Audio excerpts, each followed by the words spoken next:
papas, não é? E algumas frases que eles nos trouxeram, que eu acho bem oportuna para esse momento. Primeiro, com o Papa Francisco, no documento Gaudete et Exsultate, ele falando sobre a santidade, ele diz assim, que a santidade é o rosto mais bonito da igreja.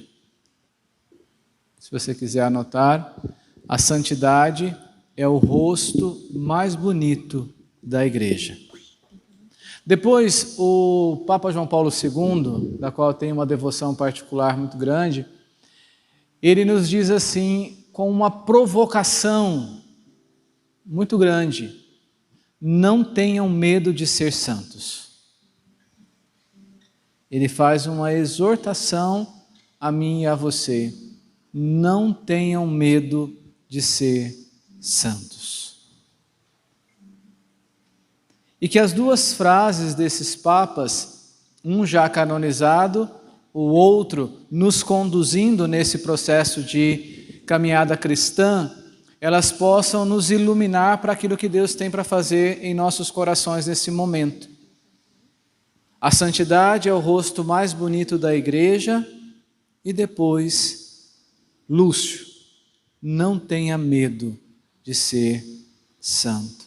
Fecha por um instantezinho os seus olhos e olha para dentro de você.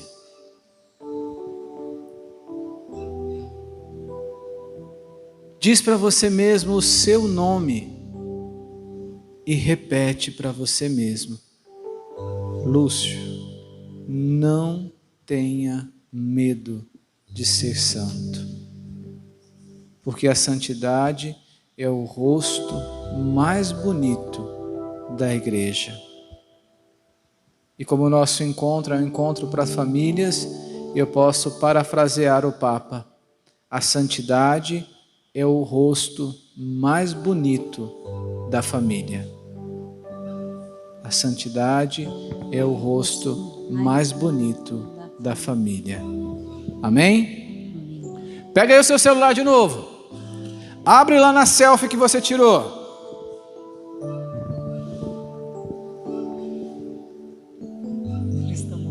Eita, a nossa aqui ficou bem bonita.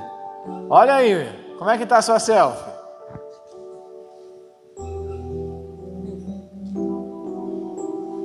Olhou? Percebe que já está um pouquinho mais restaurada do que na hora que você tirou a foto? Pergunta aí para o seu esposo, para a sua esposa, já está vendo aí um pouquinho mais restaurada esse casal, essa família?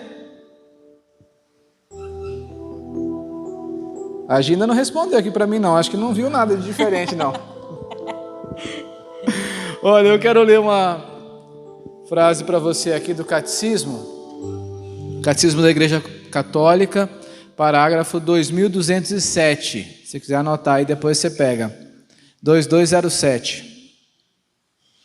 A família é a comunidade na qual, desde a infância, se pode assimilar os valores morais, em que se pode começar a honrar a Deus e usar corretamente a liberdade.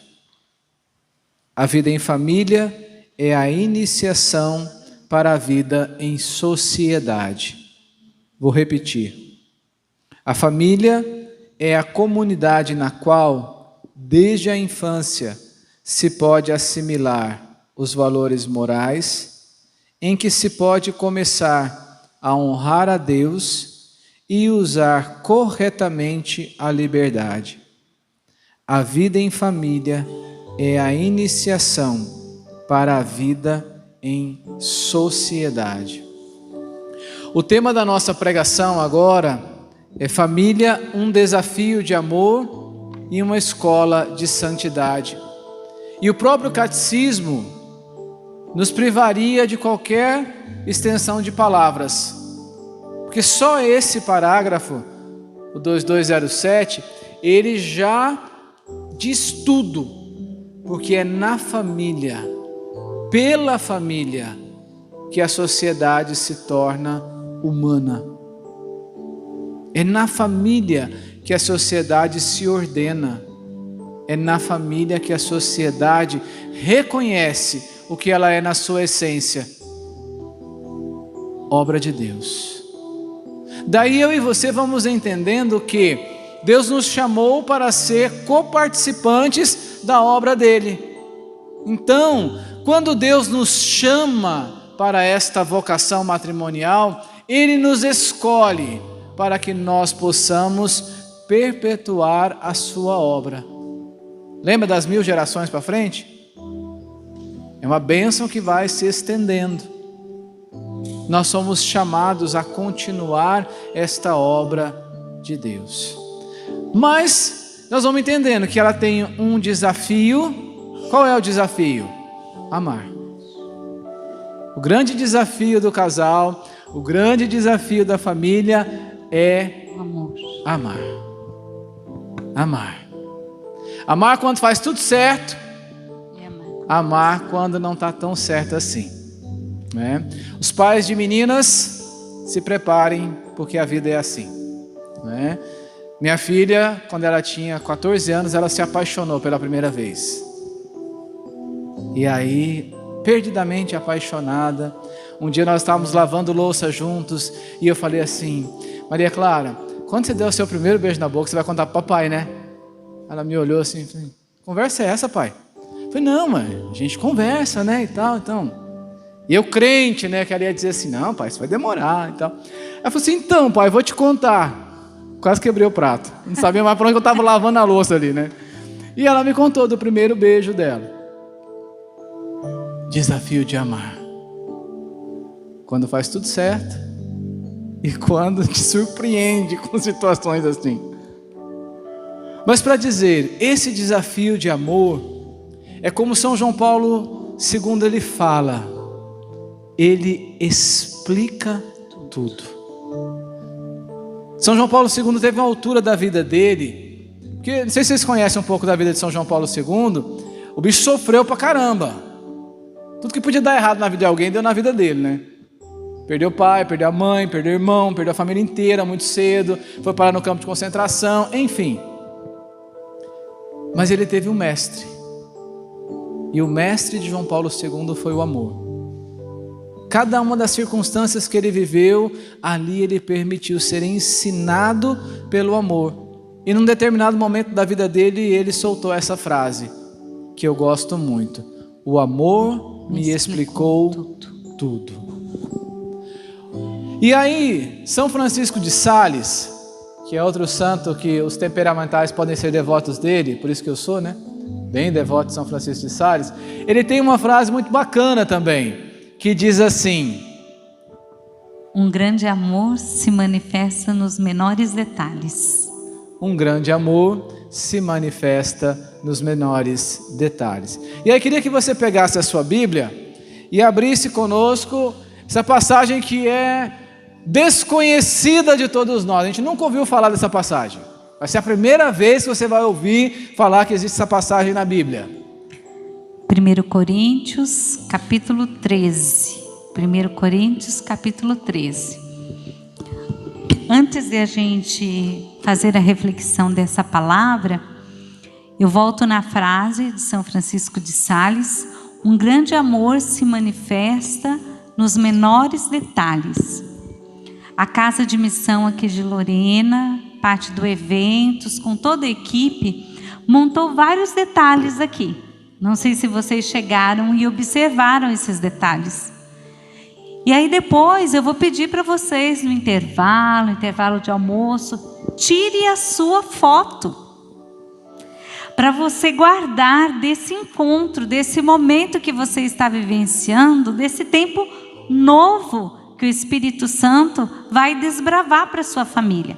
E revele essa foto, coloque essa foto na sua casa, para você sempre se recordar deste momento. E como nós vamos pegar a palavra de Deus, eu também quero chamar a atenção a você para que uma família que quer ser santa e que vem para uma escola, né? Quando vai para a escola você vai aprender. Hoje você veio para cá aprender um pouquinho com a gente e nós aprendermos também um pouquinho da palavra de Deus, né, que nós vamos ler. Mas quando a gente vai para a escola, a gente se aprende. Então, o que eu quero dizer para você? Que a escola de santidade da sua casa também tenha a palavra de Deus. Também tenha no cenário da sua casa o Santo Terço. Né? Eu não sei se você recorda, mas na casa dos meus avós, na casa dos meus pais, sempre tinha um altarzinho lá montado. Tem tudo arrumado na casa, mas tem aquele lugar da oração. Né? Então, para você também, montar lá seu oratório.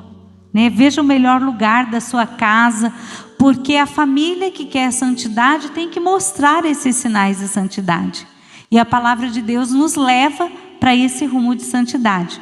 Por isso nós vamos ler 1 Coríntios capítulo 13. Se eu falasse a língua dos homens e a dos anjos, mas não tivesse amor, eu seria como um bronze que soa ou um símbolo que retine. Se eu tivesse o dom da profecia, se conhecesse todos os mistérios e toda a ciência, se tivesse toda a fé a ponto de remover montanhas, mas não tivesse amor, eu nada seria. Se eu gastasse todos os meus bens no sustento dos pobres e até me entregasse como escravo para me gloriar, mas não tivesse amor, de nada me aproveitaria. O amor é paciente, é benfazejo, não é invejoso, não é presunçoso, nem se incha de orgulho, não faz nada de vergonhoso, não é interesseiro, não se encoleriza, não leva em conta o mal sofrido, não se alegra com a injustiça, mas fica alegre com a verdade. Ele desculpa tudo, crê tudo, espera tudo, suporta tudo. O amor jamais acabará. As profecias desaparecerão, as línguas cessarão, a ciência desaparecerá. Com efeito, o nosso conhecimento é limitado, como também é limitado o nosso profetizar. Mas quando vier o que é perfeito, desaparecerá o que é imperfeito. Quando eu era criança, falava como criança, pensava como criança, raciocinava como criança. Quando eu me tornei adulto, rejeitei o que era próprio de criança. Agora nós vemos num espelho, confusamente, mas então veremos face a face. Agora conheço apenas em parte, mas então conhecerei completamente como sou conhecido. Atualmente permanecem estas três: a fé, a esperança, o amor, mas a maior delas é o amor. Palavra do Senhor. Graças a Deus. E nós vamos percebendo pela palavra e pela explicação de São Paulo que o amor, este amor cristão, o amor em si, mas especificamente daquilo que nós estamos trabalhando nesta pregação, pensando na nossa família, o amor não é um sentimento. Em nenhum momento da nossa família o amor pode ser compreendido como um sentimento, porque ele não é. O amor, ele é uma atitude, ele é uma ação, ele é uma decisão. Eu me decido amar. E é uma decisão que ela é atual, ela é renovada, ela é assumida e reassumida em cada uma das circunstâncias. Logo que nós nos casamos, nós fomos para o Rio de Janeiro. Foi nossa primeira missão. A gente casou 27 de janeiro de 2001, fomos para a lua de mel e já voltamos para a missão no Rio de Janeiro. Naquela época, o Ricardo e a Eliana eram os responsáveis da missão e também os nossos formadores. E o Ricardo falou uma vez uma coisa que eu fiquei pensando assim, cara, ele é muito herói, né? Como que ele consegue? E era uma coisa tão simples, mas que para mim fez um impacto tão grande, que ele disse assim, que quando ele e a Ana brigavam, eles estavam com raiva um do outro, aí eles fizeram um compromisso, que nessa hora eles iam andar de mão dada. Aí eu ri pra caramba, né? Gente, que bobeira, né? Mas depois eu fiquei pensando nisso e falei assim, cara, isso aí é santidade na veia. Porque quando você está com raiva de alguém, você está bravo com alguém, você quer ficar perto daquela pessoa? Eu não. Eu não quero. Né? Mas aí eu assumi isso para mim. Quando eu estou muito irritado com a Gi, eu chego perto dela. Aí se eu estou muito mais irritado, aí eu fico assim. Aí a coisa vai passando. E a gente já tem um código para a gente saber que nível que está a nossa raiva um do outro, né? Se está mais ou menos, eu falo assim, amorinho. Se está mais um pouquinho, eu falo, Andréia. Se o negócio está muito além da tampa, eu falo, Andréia Gisélia. Mas se eu quero que ela nem chegue perto, eu falo, Andréia Gisélia Moreira Xavier Silva. Porque daí sabe que o negócio está um passo ali de desandar. Por que eu usei esse exemplo? Para que você não caia na cilada de achar que o seu amor vai ser pautado pelo sentimento. Porque ele não vai ser. Ele precisa ser pautado pela sua decisão. Decisão que se atualiza, que se renova, de poder amar. Amar tal qual está em Coríntios 13 aqui. Eu creio que esta é uma passagem que deveria fazer parte do nosso cotidiano da vida de casados e da nossa vida familiar.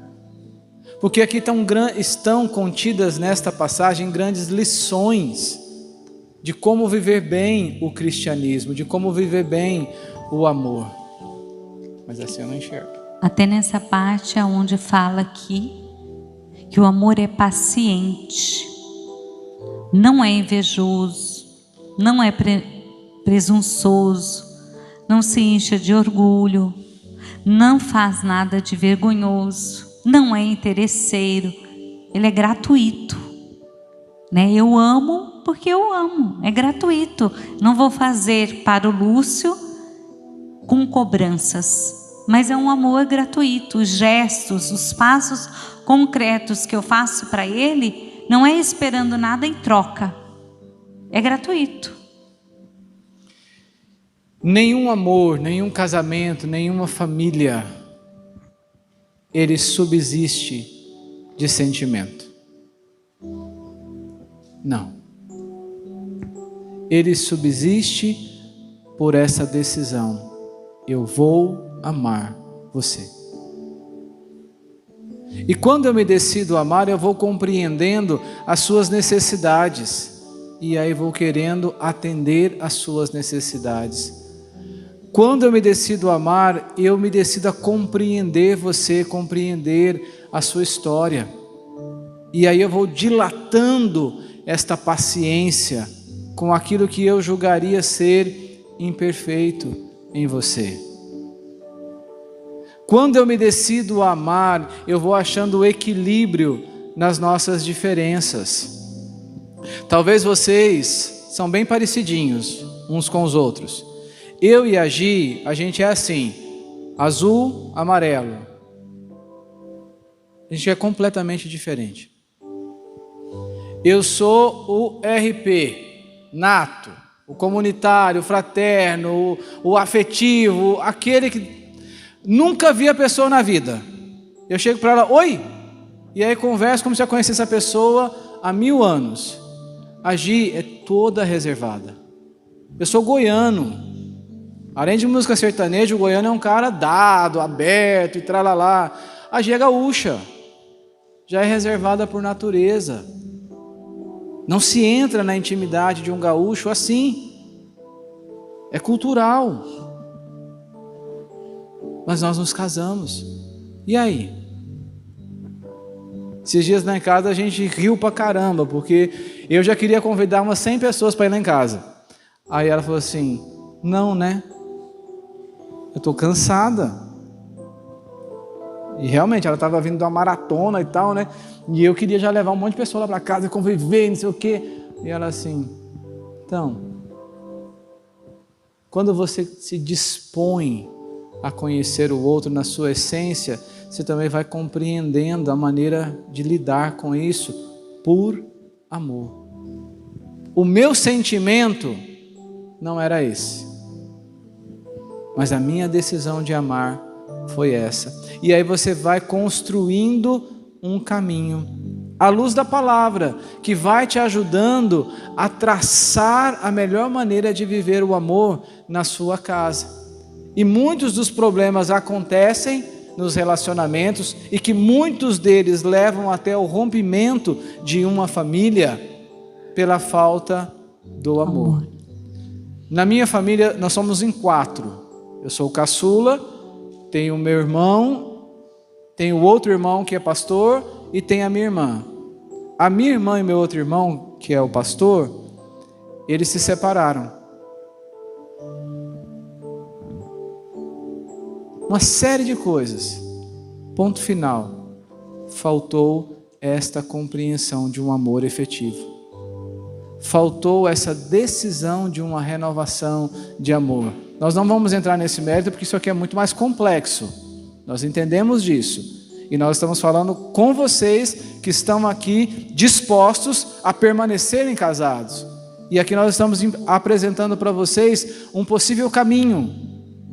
E é o caminho mais seguro, que é essa decisão de um amor que não se pauta pelos sentimentos. Porque pelo amor nós vamos encontrando os meios para se relacionar bem, para viver bem e chegar no fim último, que é a santidade. Com essa decisão de amar, nós nos colocamos em movimento do amor. Porque o amor não é uma atitude estática. Não é aquilo que eu fiz agora e acabou. Não, é o que eu fiz agora com o que eu vou fazer daqui 5 minutos.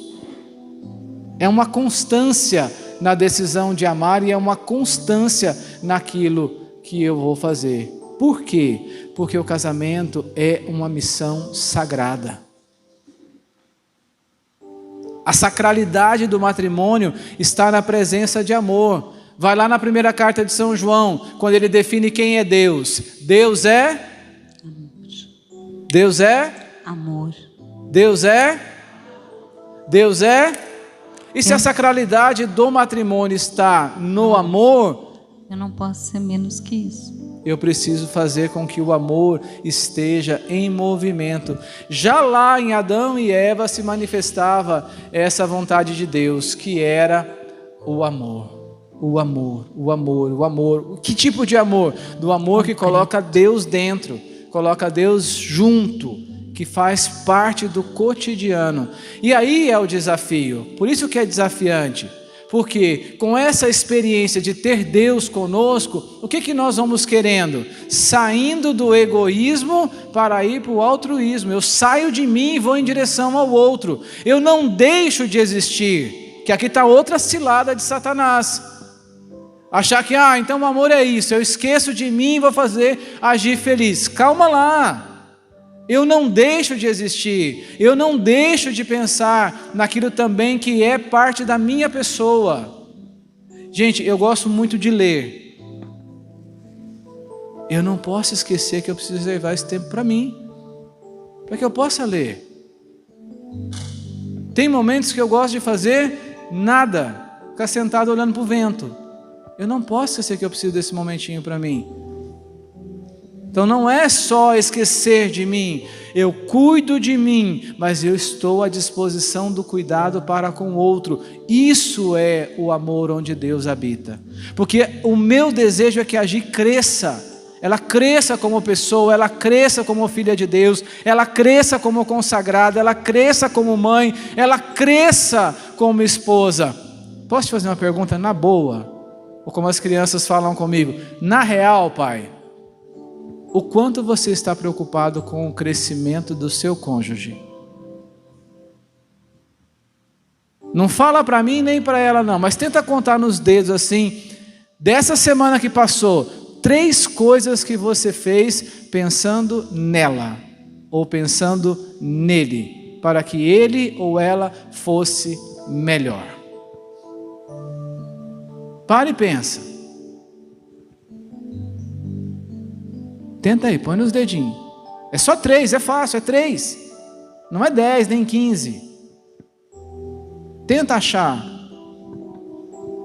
E talvez se você não conseguiu achar essas 3 coisas, isso está te indicando que o seu depósito de amor está meio vazio. Que de repente a sua balança está meio invertida, você está pensando mais em você do que no outro. Que de repente o seu interior está tão cheio de outras ocupações, que essa ocupação que é a essencial e a fundamental, que é o amor, está ficando. Vamos fazer conta de novo? Você já tem filhos? Seja o bebezinho, talvez você tenha mais, eu não sei, além do bebezinho. Mas, se você já tem filhos, pense em 3 coisas que você fez essa semana pensando no crescimento deles. Tá os 2 aí. Faz a conta. Só nessa semana.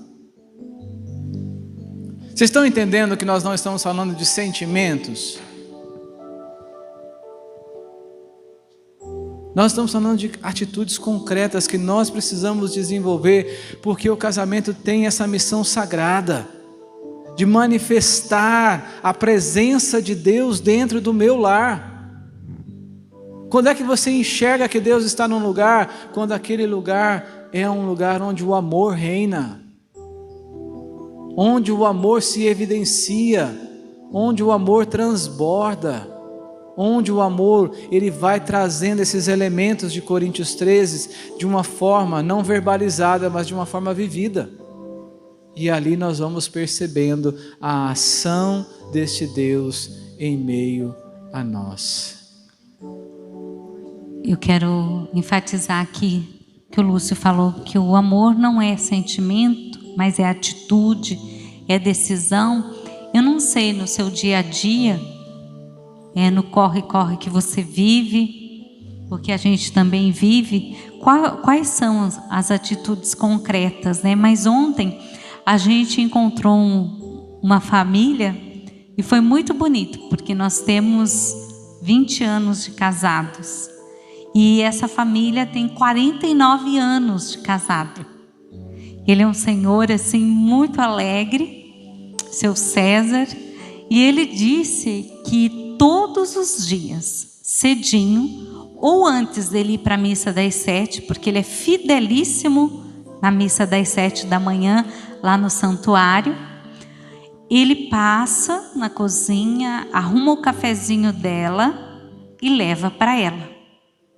Ou ele vai à missa, se ele viu que ela não acordou ainda, ele vai à missa. Quando ele volta da missa, ele prepara, passa na cozinha, prepara o cafezinho dela e leva para ela. Quando chega 4 horas da tarde, ele disse que ele faz a mesma coisa. Ele vai na cozinha, prepara o lanchinho dela, se ela quer a frutinha ou o café, o que ela quer, porque ele já sabe os gostos dela, e leva para ela. Aí eu olhei para o Lúcio assim e comecei a dar risada quando ele falou isso, porque é uma atitude concreta, que o Lúcio tem para comigo, e até no meu setor de trabalho, quando eu chego com o meu lanchinho lá, eles já dão risada, porque quem prepara o meu lanche do café da manhã, já há 20 anos, é o Lúcio.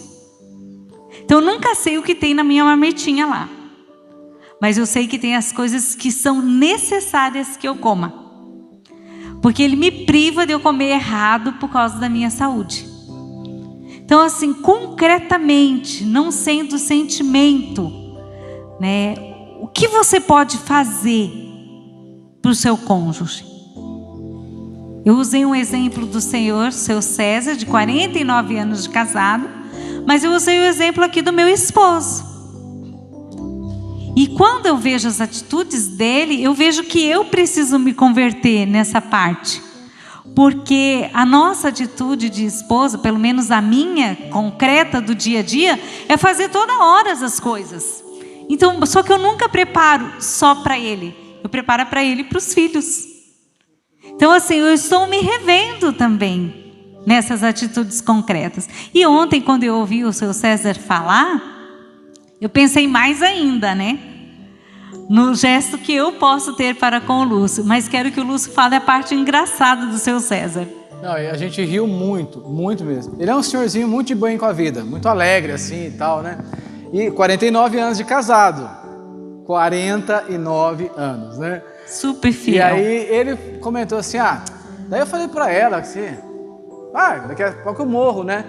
Aí ela disse pra ele, não, se você morrer eu vou logo atrás. Aí ele falou pra ela assim, não vem, porque eu vou chegar lá e vou falar pra São Pedro, que tem que dar uma trégua, né? São 49 anos já, se eu morrer, você já vem logo atrás de mim, não. Logo vou ter que preparar o cafezinho, não. Não, deixa eu ficar quieto um pouco. E a gente riu muito disso. Mas dentro daquilo que eu dizia para vocês, que a beleza do matrimônio e do amor esponsal está nessa construção do nós, sem deixar que o eu não exista mais, naturalmente essas coisas vão se ajeitando dentro de casa.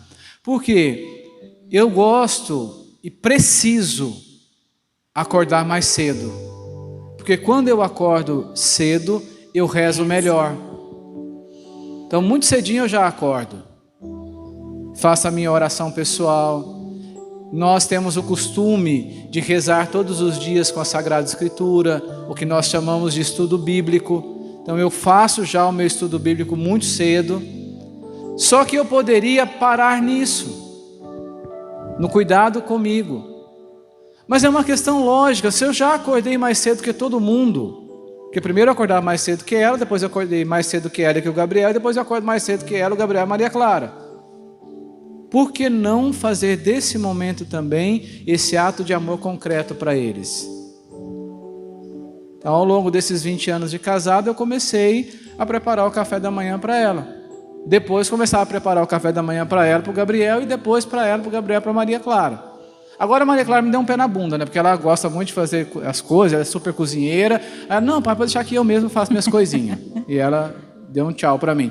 Mas assim, naturalmente isso vai acontecendo e não é pesado. Por quê? Porque você tem esse desejo de que o outro seja melhor a partir daquilo que você pode oferecer para ela. Eu sei que uma das atitudes concretas que eu tenho para com o Lúcio nesse tempo é que a gente olha para a vida do nosso fundador. O Padre Jonas, ele está sendo hoje, né, cuidando da saúde dele, né? Todo mundo sabe que ele está passando pelo tratamento de câncer, mieloma, né? Mieloma. Mas ele está bem, e a gente sabe que é uma ação do Espírito também o que acontece com ele, mas ele está bem porque ele se exercita. Eu conheci o padre sempre fazendo exercício físico, sempre, a caminhada dele diária. E é uma das coisas que eu consigo ser muito fiel na minha vida, é fazendo exercício. E é uma coisa que eu tenho de amor para com o Lúcio, e eu pego demais no pé dele. O demais aí é com todas as letras maiúsculas, viu, gente? Demais. Que ele se exercite. Porque eu digo, amor, olha para a vida do fundador. Se ele está com a idade que ele está, 84 anos, para fazer 85 anos agora, é porque ele se exercitou todos os dias. Então eu peço, amor, vamos fazer pelo menos uma caminhada. Então assim, isso é um amor concreto, que eu quero que ele tenha saúde, né? E para vocês entenderem, eu tenho pressão alta, minha família inteira tem pressão alta, né? E eu ganhei isso de brinde da época de um trabalho que eu desenvolvi na Canção Nova. Foram 5 anos que eu fiquei no departamento de eventos, que é muito estressante e tal, então deu pico. Então eu preciso me cuidar. Depois eu tenho o açúcar alto no sangue, então também tenho que cuidar da alimentação e exercício físico. E eu detesto fazer exercício físico. Detesto. Só que eu preciso. Então daí isso ela me ajuda. Então vocês estão entendendo da dinâmica do amor? Que é esse cuidado para com o outro, porque também quando eu cuido de mim, da minha saúde, eu estou pensando neles. Eu detesto exercício físico, eu faço exercício físico pelo meu bem, sim, mas pensando neles também. Olha para a sua vida e se pergunta: o que você tem feito em prol dele, em prol dela, para manifestar o seu amor por ele, por ela? Nós estamos querendo descer com vocês em uma vida cotidiana, porque para sair de Cachoeira Paulista, para vir aqui, para dizer que vocês são família de Deus, para vocês rezar e tal, vocês já sabem. Você não precisa estar sentado nessa cadeira para escutar isso, você já sabe. Nós estamos querendo trazer a coisa mais aproximada do nosso cotidiano, porque é aqui que está o pulo do gato, porque é aqui que a gente se perde. O que você pode fazer? Você entende, gente? Cada um tem a sua realidade, nós entendemos isso. Cada um tem a sua cultura. Eu não sei como você foi educado. Eu fui educado na base da porrada, meu pai dizendo: olha, homem não chora. Então, na cabeça do meu pai não cabia nunca essas coisas assim. Só que a minha mãe ensinou a gente a fazer de tudo, graças a Deus. Então a gente lavava roupa, passava roupa, limpava a casa, cozinhava, graças a Deus. Só que quando a gente entrou em casa, a gente foi entrando nessa dinâmica também. Porque nós, como os missionários, não temos empregado, a gente vai se virando. Eu poderia cruzar os braços e deixar a gente fazer tudo. É o papel da mulher. Machista? Sai fora. Mas a gente divide as coisas porque isso ajuda na responsabilidade do amor. Lá em casa nós somos 4. Os 4 se envolvem na faxina. Você consegue se imaginar você um dia surpreendendo a sua esposa, ela chegando, o banheiro estando limpo porque você lavou o banheiro para ela? Esse tipo de coisa faz diferença, gente.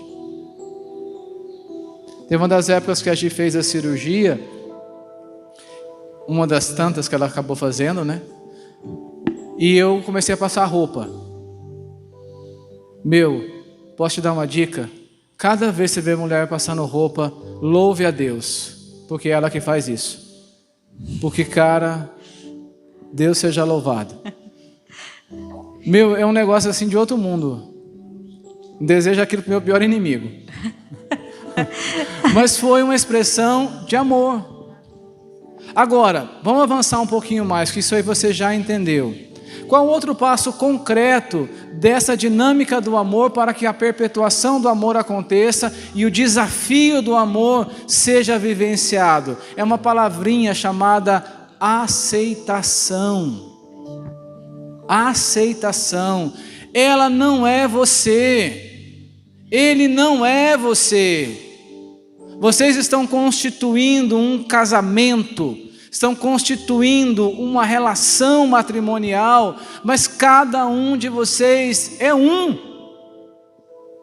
Eu e a Gi, no início do casamento, a gente teve brigas assim, homéricas, por uma razão simples. Eu ficava louco com ela e dizia para ela: eu não sou o André e o Gisélio. Não tente me transformar em você, porque eu não sou. Eu não sou você, para com isso. E a dinâmica era essa. Só que ao mesmo tempo, aquilo que me agredia é o que eu fazia com ela também. Eu queria transformá-la na Lúcia Domícia. Isso não funciona. A gente só ia se perdendo na nossa dimensão matrimonial, ia se perdendo na dimensão do amor. Qual é a chave? A chave é a aceitação.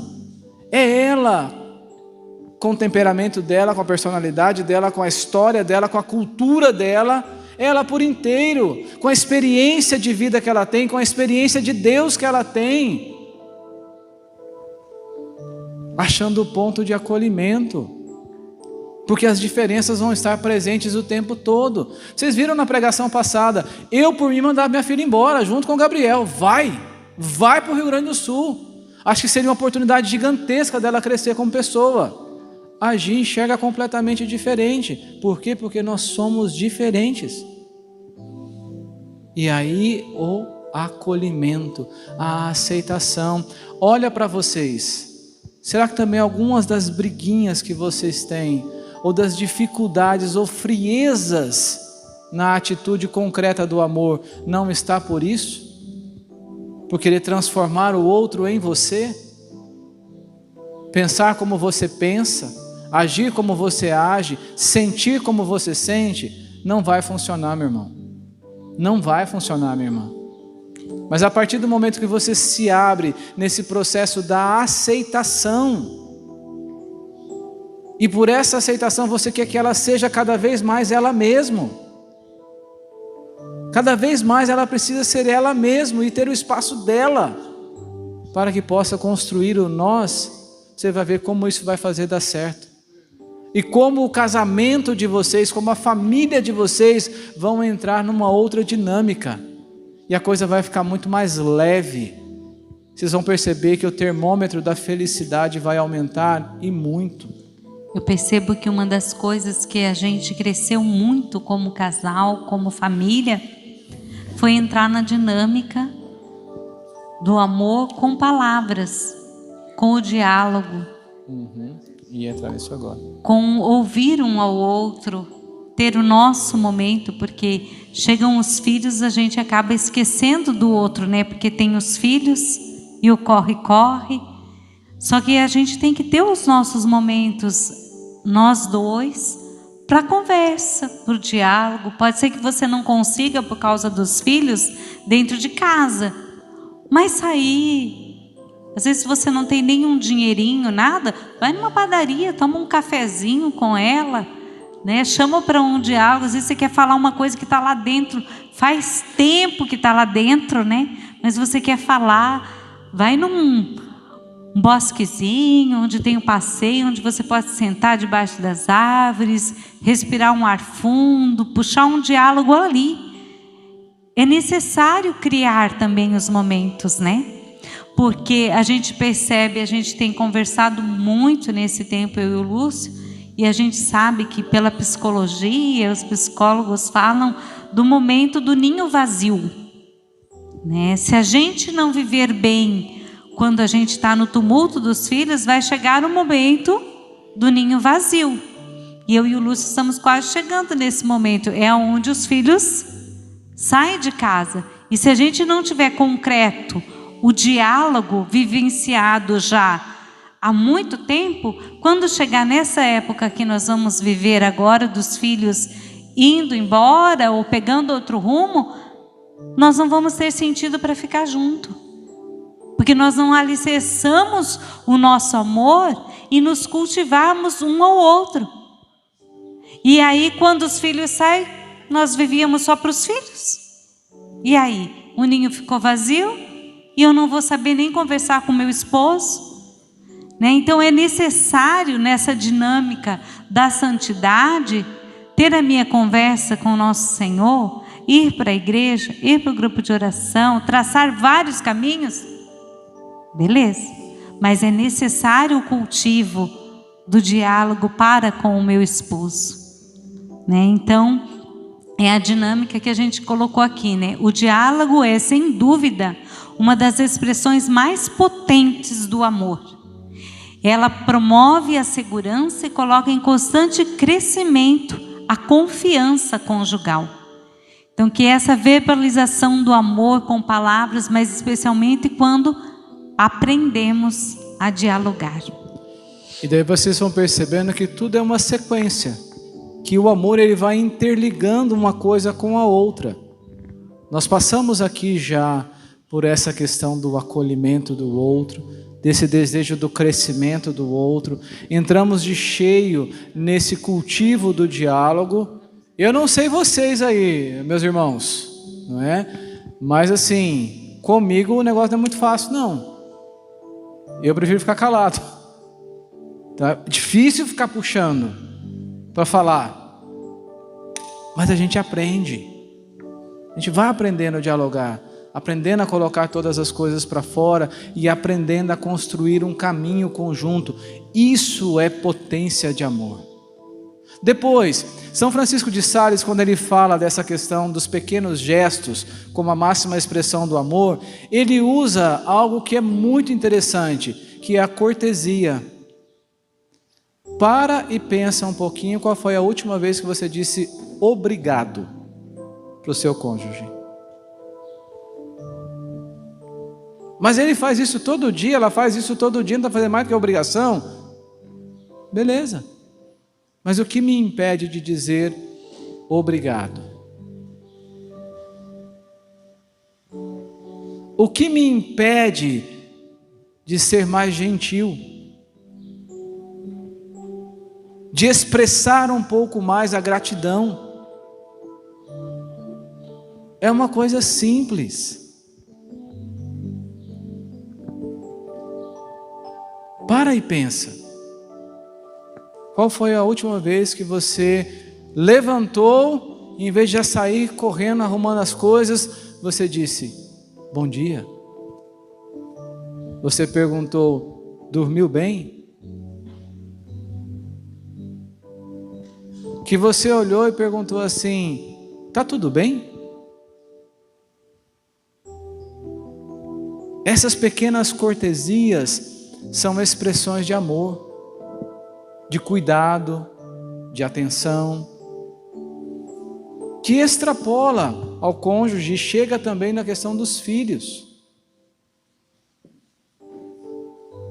E esse amor, ele vai sendo o fermento que vai gerando em nós essa vida mais harmônica.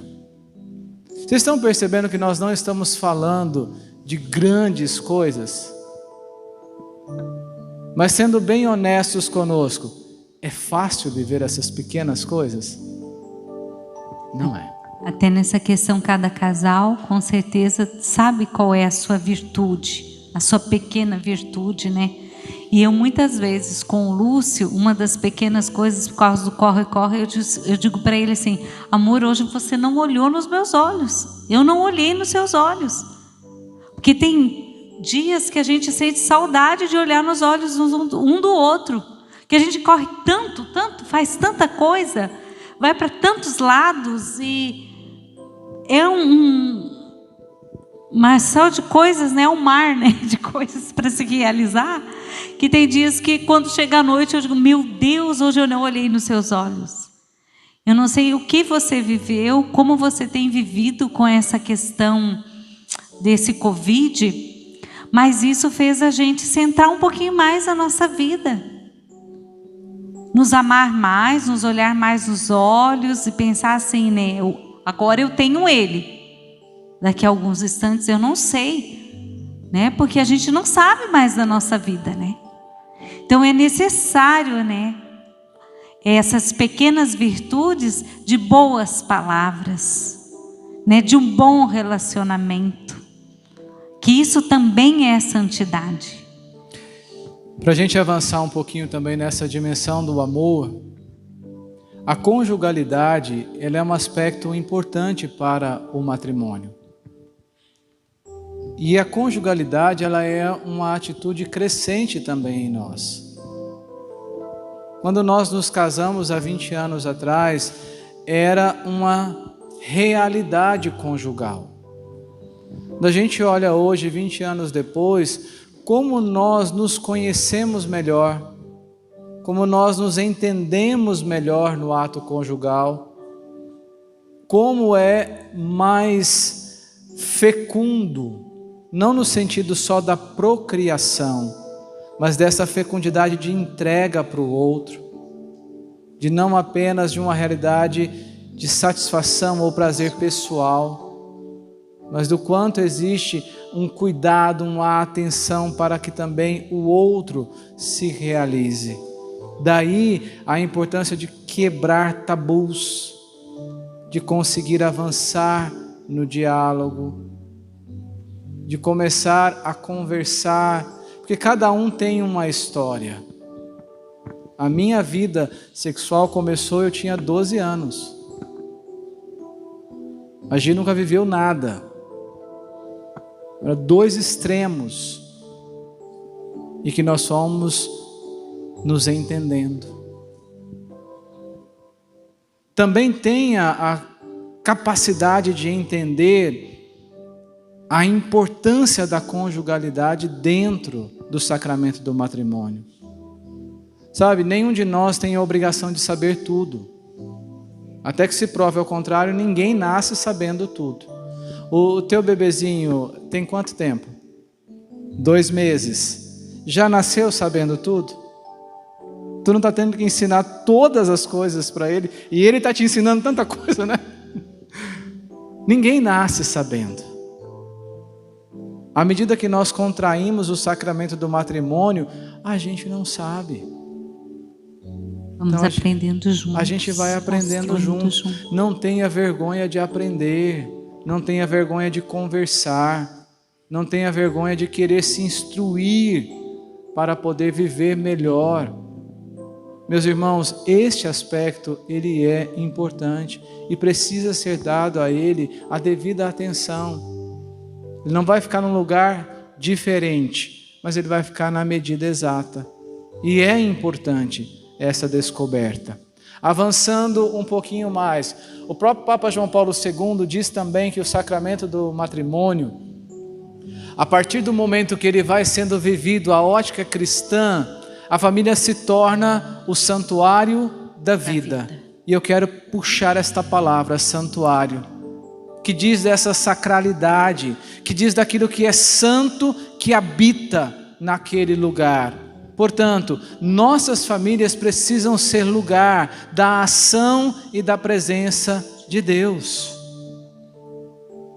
A nossa família precisa ser um lugar onde Deus está e onde Ele possa refletir a presença de Deus. E de tal forma isso vai sendo transbordado para aqueles que participam do nosso convívio familiar. Portanto, nós precisamos sim cultivar o hábito de reconhecer Deus na nossa casa. Como a gente dizia agora há pouco, reconhecer Deus a partir da presença visível dEle, de colocar ali na casa o crucifixo. Eu brinco que lá em casa às vezes parece mais uma igreja do que uma casa, né? Que a gente põe uma imagem, eu vou lá e tiro outra, porque senão vira assim. Mas assim, tem que ter essa expressão em casa. A Sagrada Escritura, tem que ter ali esse cultivo de ter o hábito de se rezar, de rezar com a família, de cultivar esse hábito. As crianças, quando são menores, é mais fácil, depois vai entrando em outras fases, vai ficando mais exigente, mas não desistir dessa perspectiva de rezar. Sabe por quê? Isso é amor em atitude. Reconhecer que o amor maior, que é Deus, está ali, e Ele é o centro, e Ele age, e Ele vai. E existem 3 pilares do matrimônio que eles são fortalecidos, que eles são robustecidos por causa dessa sacralidade em casa. E eles são a fidelidade, a fecundidade e a indissolubilidade. A fidelidade, a fecundidade e a indissolubilidade. Sem essa presença do amor maior, esses 3 pontos que são pilares do sacramento, eles vão ficando fragilizados. Eles vão ficando fragilizados. Hoje, a cultura do egoísmo se torna cada vez mais forte. Filho não é mais sinal de bênção, filho é sinal de despesa. Eu tenho uma moça que trabalha comigo, e eu perguntei para ela assim, você pensa em ter mais filhos? Para pagar a escola, para pagar inglês, para pagar isso, para pagar aquilo, para pagar aquilo? Não, só vou ficar com um filho mesmo. Filho não é mais um sinal de bênção, filho é um sinal de despesa. Essa é a cultura que é implementada aí fora. Isso quando nós não chegamos a trocar pessoas por animais, porque dá menos despesa. Nada contra os animais, até o meu filho tem um cachorro lá em casa, né? Que vai embora com ele, graças a Deus. Mas tem lá o cachorro, né? Você tem o Pluto, né, mas quantas vezes nós estamos trocando pessoas por animais? Porque o filho se tornou um objeto substituível por um bicho de estimação. Quando o amor maior Ele está presente em casa, Ele dilata o nosso interior para essa fecundidade, numa confiança absoluta que Deus cuida de nós. Depois, o que dizer sobre fidelidade?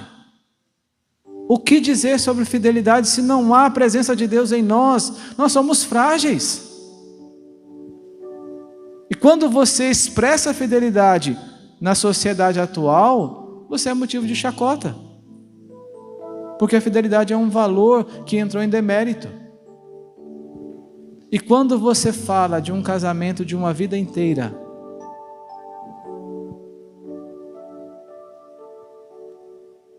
veja, muitas vezes lá em casa, nós falamos para minha mãe, especialmente quando meu pai tinha as crises de alcoolismo, que daí ele ficava em casa 15, 20 dias só bebendo.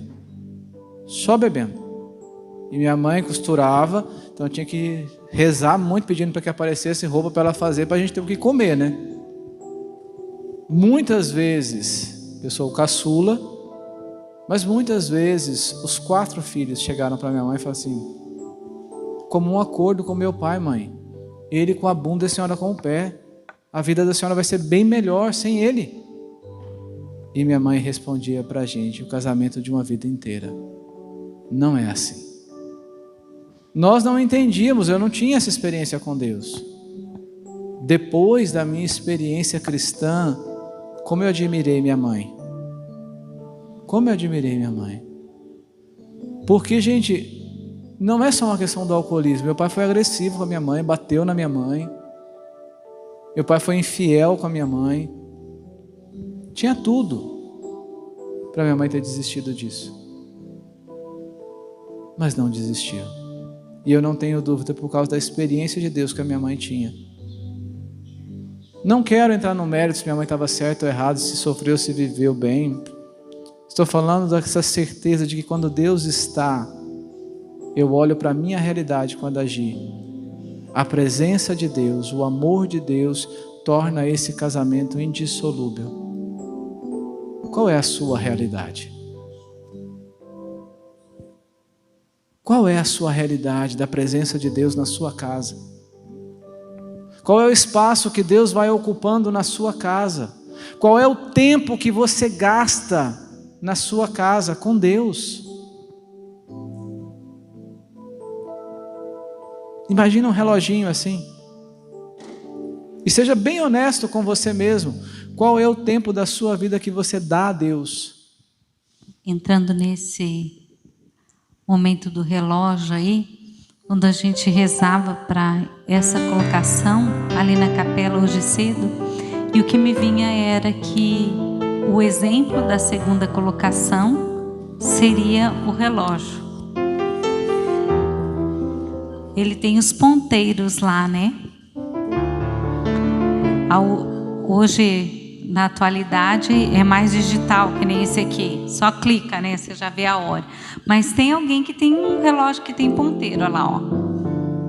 Quem tem ainda aí, sabe como tem, né? Os 2 ponteiros, um maior e outro menor, para marcar a hora certa, né? Os segundos, vai lá. E me vinha muito isso na oração, que eu não sei, nem você sabe, o tempo de Deus para a vida de santidade como família, né? Na primeira colocação a gente trouxe o exemplo da lupa, que é o Espírito Santo. Então nós não podemos perder tempo para essa vida santa. É agora, é o mais rápido possível, é esse momento que eu tenho nesse dia, nesse encontro, é eu voltar nesse tempo, nesse relógio, para atitudes concretas nesse dia. Não vou deixar mais para amanhã, não vou adiar, amanhã eu faço, amanhã eu busco a Deus, né? Amanhã eu vou convidar o Lúcio para ir à Santa Missa, a rezar o terço comigo em família. Amanhã eu leio a palavra de Deus de Coríntios 13 com ele. Amanhã eu pratico de pegar os filhos juntos para rezar. Não, gente. O momento é desse relógio que você tem aí, dos seus ponteiros, mas que você sabe qual é a hora de tomar a atitude para rezar. Como família, cada família tem a sua hora, né? Nós temos a nossa, o Lúcio já acorda muito bem cedo, mas a gente tem um momento de a gente rezar juntos. E é necessário que você recorde que durante todo o seu dia, das 24 horas do seu dia, existe o tempo para alicerçar a sua família para a santidade, que é o momento de rezar. E para a gente concluir, eu dizia para vocês que o tema da pregação é família, desafio de amor e escola de santidade. E talvez você se pergunte, mas ele não falou nada de santidade. Porque a santidade é a consequência natural de quem vive o amor. O que é a santidade? A santidade é o amor em movimento.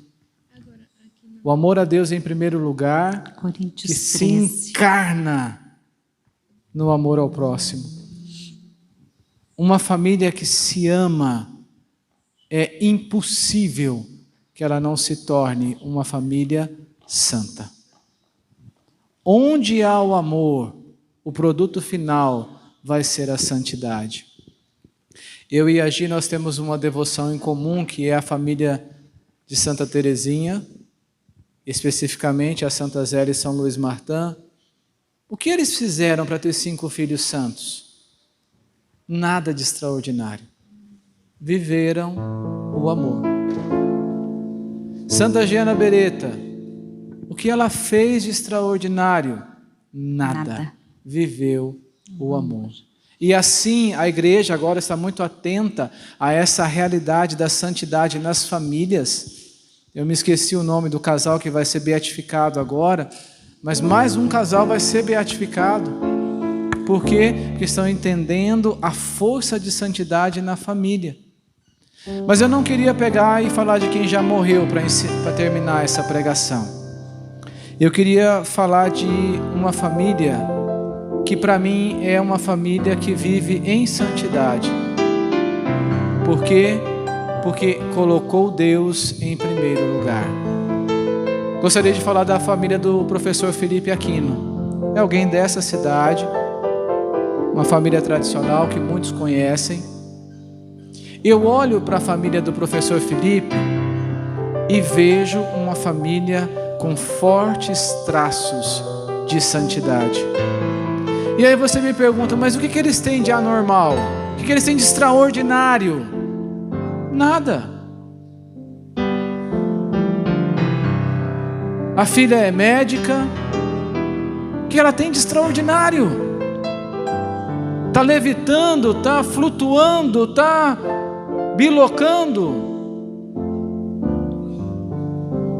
O outro filho é dentista. São 5 filhos, cada um na sua ocupação, cada um na sua realidade. Mas é uma família que sofre, que enfrenta a depressão na família, que enfrentou o câncer que levou à morte da Zila, que enfrenta o câncer que a esposa do Lucas amputou o braço. É uma família que é como a nossa família. Mas como não reconhecer que é uma família que se ama? E que essa expressão de amor é a força de Deus atuante naquela família. Veja, eu estou falando de alguém muito próximo a nós, para te dizer que é possível que esse seja o caminho da sua família, que esse chamado também é para a sua família. E como nós dizíamos na primeira pregação, de famílias apóstolas da restauração, também famílias apóstolas da santificação de outras famílias. Deus está chamando você. Deus está chamando a sua família.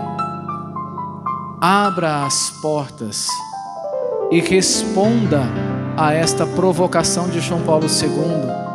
Não tenhais medo de ser santo. Abra as portas do seu coração e seja essa expressão que o Papa Francisco disse, que a santidade é o rosto mais bonito da igreja e é o rosto mais bonito da família.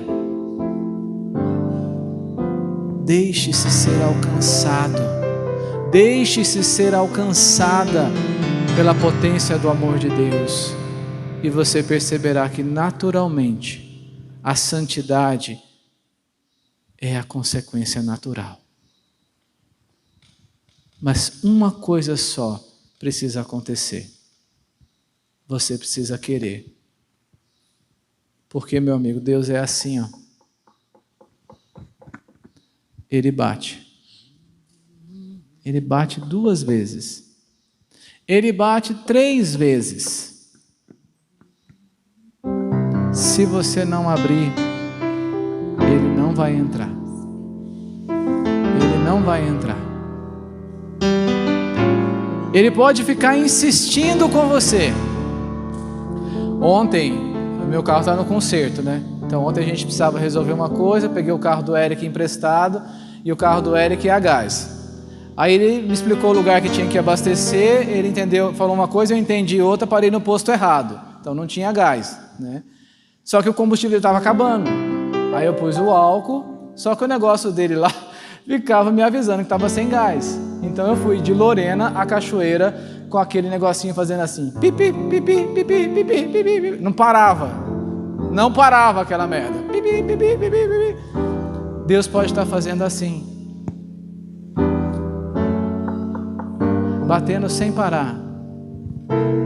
Mas se você não abrir, ele não vai entrar. Essa é a condição básica. Abra e deixe Deus entrar. E você verá que o amor de Deus te ensinará a ser uma presença de amor para o seu cônjuge e para a sua família. E esse amor, vivenciado no cotidiano, vai ser o testemunho de santidade que é essa cidade. E mesmo lá em Guará, né? Mesmo lá em Guará, será a santidade que Guaratinguetá precisa ter como testemunho. E eu acredito que vocês podem dar esse testemunho lá. Amém? Vamos ficar em pé? Vamos, Marcos? Vamos lá.